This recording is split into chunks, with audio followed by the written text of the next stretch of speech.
السلام عليكم ورحمة الله وبركاته. ازيكم عاملين ايه؟ يا رب تكونوا بألف خير. وصفتنا النهاردة المكرونة الاسباجيتي بصلصة رهيبة جدا، طعمها فوق الوصف، بمكونين 2 هنضيفهم على الصوص ده ويبقى معانا ألذ وأطعم صوص إيطالي للمكرونة الاسباجيتي. الوصفة دي من أشهر الوصفات عالميا. قبل ما نبدأ كده ما تنسوش تصلوا على الرسول عليه أفضل الصلاة والسلام، ولايك وشير لو عجبكم الفيديو. أول حاجة هنجهز الصلصة بتاعتنا. في طاسة كده هنضيف ربع كوباية من زيت الزيتون أو الزيت العادي. لما يسخن شوية كده هحط عليه بصلاية كبيرة مبشورة أو مفرومة فرم ناعم، وهقلبه لحد ما البصل ده يدبل فقط معايا، مش عاوزاه ياخد لون، يدوب بس ينزل الجوس اللي فيه. وبعد كده هنزل عليهم بفصين 3 من الثوم المفروم. هنقلب الثوم مع البصلة. أول ما ريحة الثوم تظهر كده هنزل عليهم برضو بحوالي جزرتين كبار مبشورين. أنا عاوزة الجزر يكون مبشور مش متقطع علشان يدبل حلو مع البصل. هنشوح بقى الجزر والبصل لغاية ما يدبلوا شوية كده مع بعض، والجزر بتاعنا ينزل اللون الأورنج بالشكل اللي انتوا شايفينه ده. هحط عليهم بقى حوالي نص كيلو من اللحمة المفرومة أو حسب الكمية اللي انتوا عاوزين تعملوها. هقلب اللحمة بقى تاخد لحد ما تاخد صدمة أو تغير لونها بالشكل ده. أنا مش عاوزة أسويها سوا كامل، عاوزاها بس تغير اللون بتاعها زي ما انتوا شايفين كده.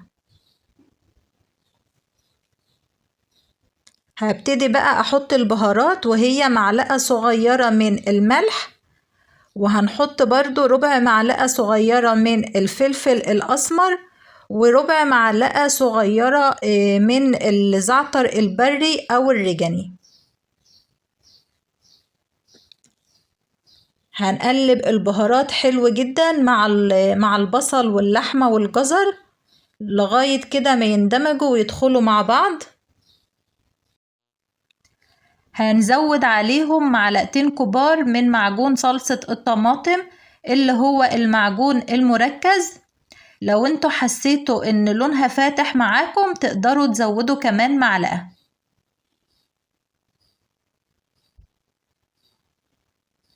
وهنحتاج كمان طماطم متقطعة قطع صغيرة، تقريبا من 3 ل4 طماطميات. انا استخدمت الطماطم المعلبة، بجيبها جاهزة من السوبر ماركت. تقدروا انتوا تستخدموا الطماطم الفريش لو موجود عندكم، قطعوها قطع صغيرة وضيفوها بالشكل ده. هنقلبهم مع بعض، وبعد كده هحط عليهم كوباية من الكريمة أو الحليب.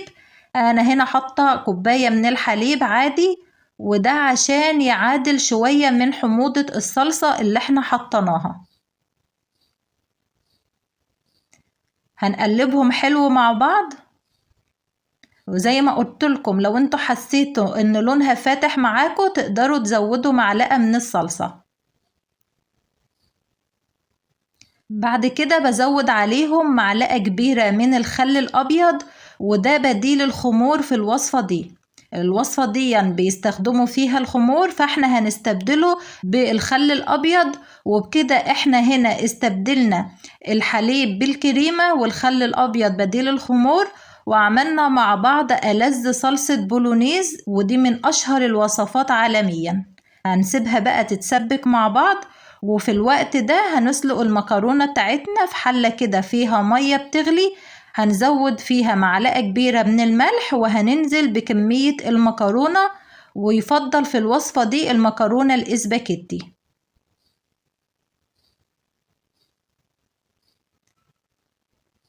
هنسيبها تغلي كده لمدة 8 دقايق وتكون المكرونة جاهزة معانا.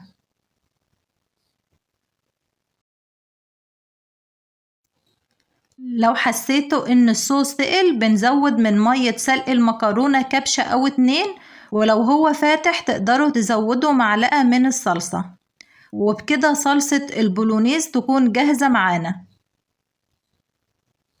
ما شاء الله حلوة وريحتها قد ايه جميلة جدا. شايفين شكلها؟ وكمان بجد طعمها خطير. لازم تجربوها وتقولولي رأيكم فيها ايه. طبعا المكرونة اتسلقت. قدموها بقى بالشكل اللي يريحكم.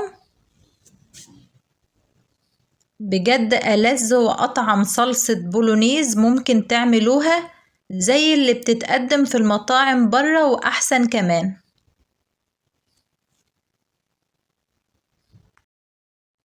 أنا متأكدة إنكم لو جربتوها هتعجبكم جدا جدا. وبألف هنا وعافية. ما تنسوش تقولولي رأيكم ايه في التعليقات. ولو عجبكم الفيديو ما تنسوش تعملوا لايك وشير علشان يوصل لعدد كبير من الناس. دمتم بخير.